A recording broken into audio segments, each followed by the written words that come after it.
Добро пожаловать в мой канал.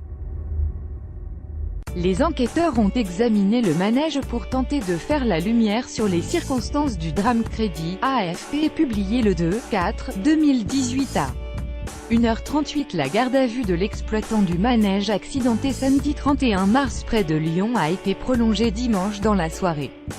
Dans le même temps, les circonstances du drame qui a coûté la vie à un père de famille âgé de 40 ans se précisent. Selon le parquet de Lyon, la garde à vue de l'exploitant du manège a été prolongée et on se dirige vers l'ouverture d'une information judiciaire mardi et sa présentation au parquet en vue d'une mise en examen, a précisé le parquet. Les qualifications devraient être homicide involontaire et blessures involontaires aggravées par mise en danger d'autrui.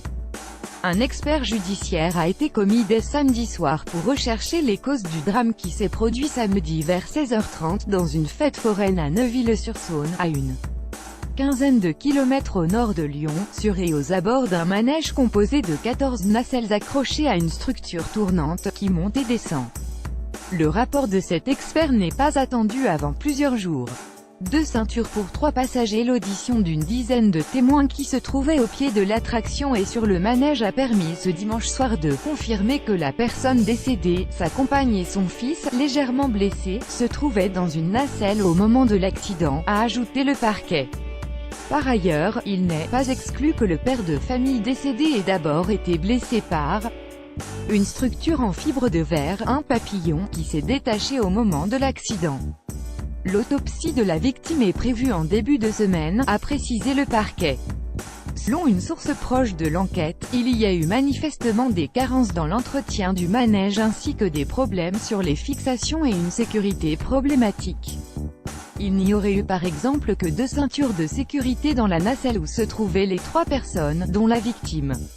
Les occupants ne semblent pas non plus les avoir bouclées sans que cela ait été contrôlé. Un enfant de 8 ans hospitalisé. La mairie de cette petite commune de 7000 habitants avait fermé les attractions aussitôt après l'accident.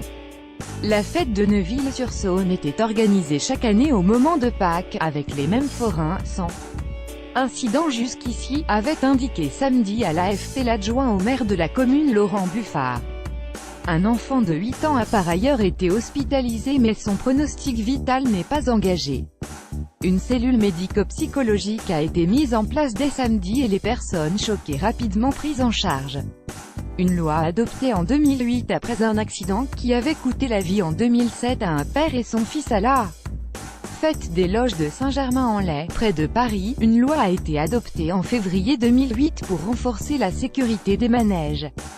Cette loi exige notamment un contrôle technique initial et périodique effectué par un organisme agréé par l'État. La rédaction vous recommande lire la suite.